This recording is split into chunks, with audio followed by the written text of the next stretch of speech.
Coming up, how do you fix the housing shortage? Tolls are up, but drivers are still paying them, and the latest market views.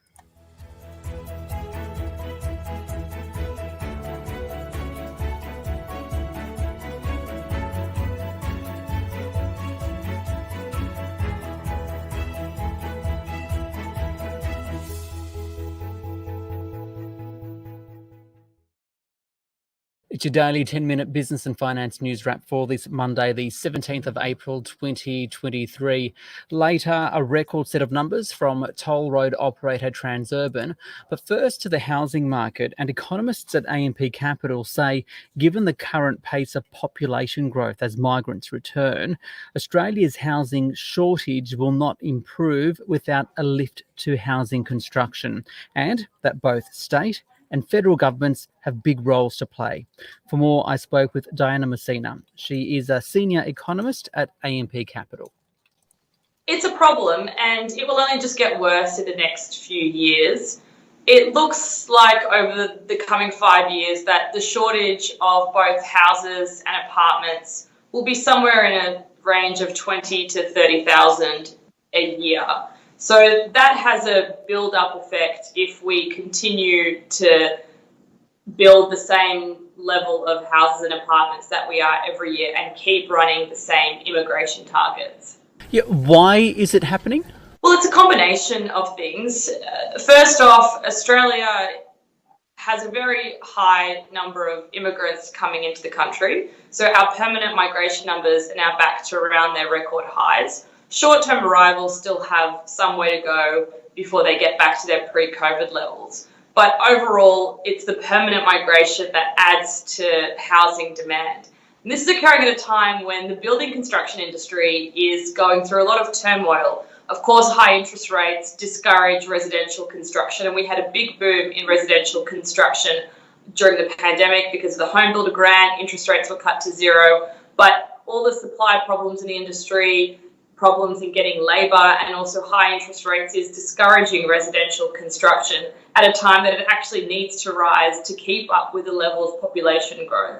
Over the past 10 years, overall, Australia generally hasn't built enough homes to keep up with our population, which is why we've seen upwards pressure on home prices.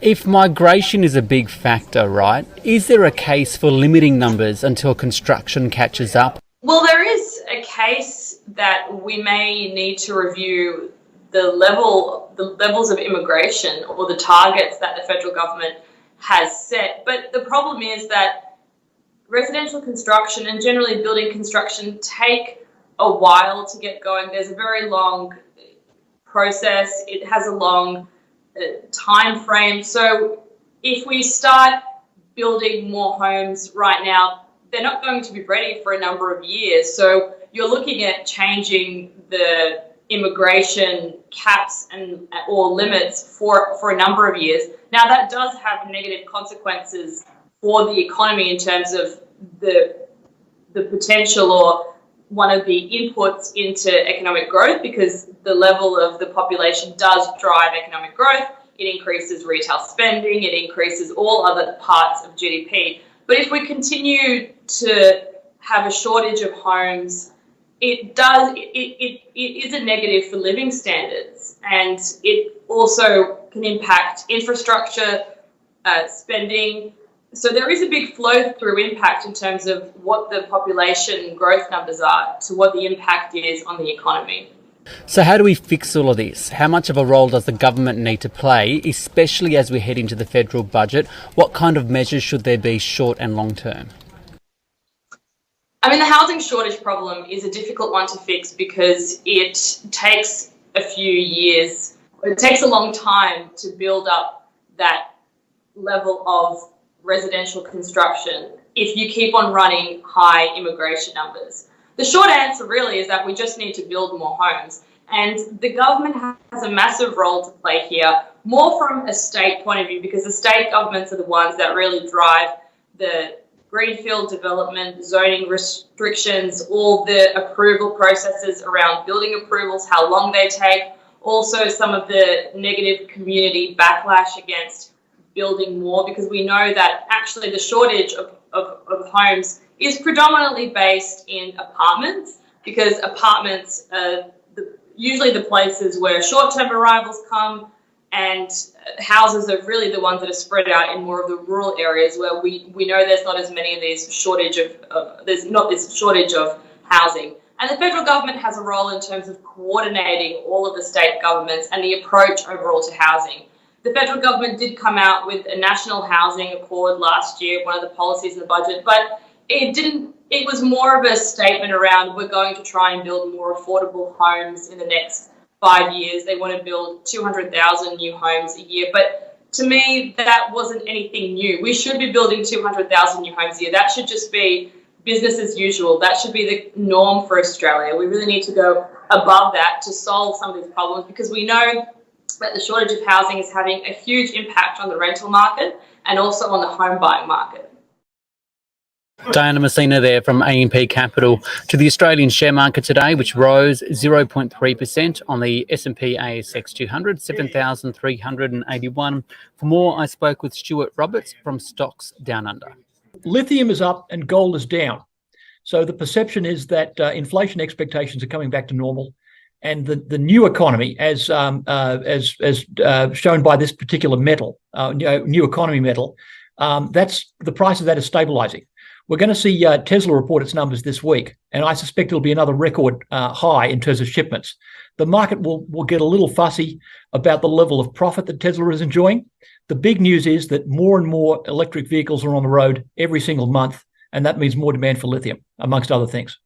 So it's not just Tesla coming out with numbers this week. We've got the likes of Netflix. So our quarterly reporting earning is really starting to ramp up. What's expected generally, and what's it likely to say about the US economy and its future? I believe the US is going to skirt through a recession. And the reason for that is prices are modulating across the board. So you're not going to see huge growth, say, from Netflix, but you're still going to see them meet their guidance, which I think is for about 4% revenue growth. I think we'll see those numbers reflected across a range of companies, and it'll show that the US economy is in reasonable shape, given how interest rates have been jacked up quite strongly over the last year or so. We know, though, that the Fed is already calling that it's expecting a mild recession. How is the market placed for a potential mild recession? Yeah, I think the market is discounting those numbers and is expecting that mild means we get through with it with just a very small amount of GDP decline. If you want a parallel to what's going on, you've really got to go back to the 1940s, the end of the Second World War.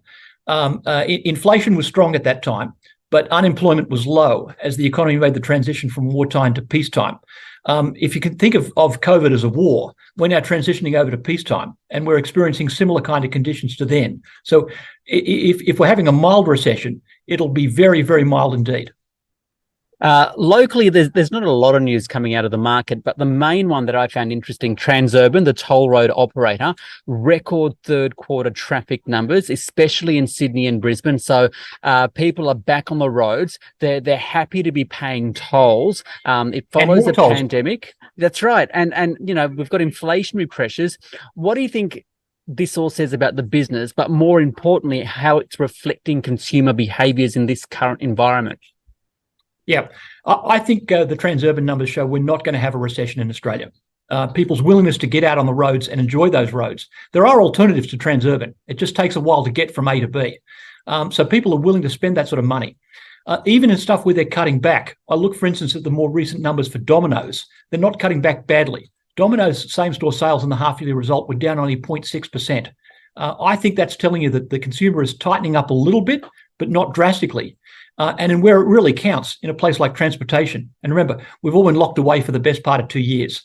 If we're not flying overseas, we're getting around the big cities to visit our friends and family.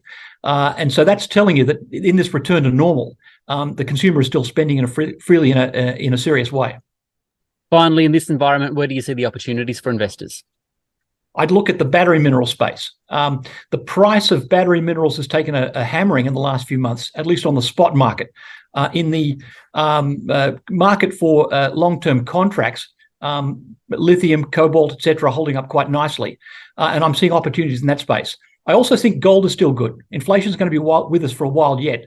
And all the gold miners are in reasonable shape. We're seeing Newcrest under takeover. I reckon there'll be more M&A in the gold space over the next little while. That is Stuart Roberts there from Stocks Down Under. This SBS On The Money stream is provided for informational purposes only. The content in this stream should not be understood as constituting advice or a recommendation. It is not personal advice and it does not consider your personal circumstances or objectives. You should contact a licensed professional before making any financial decision.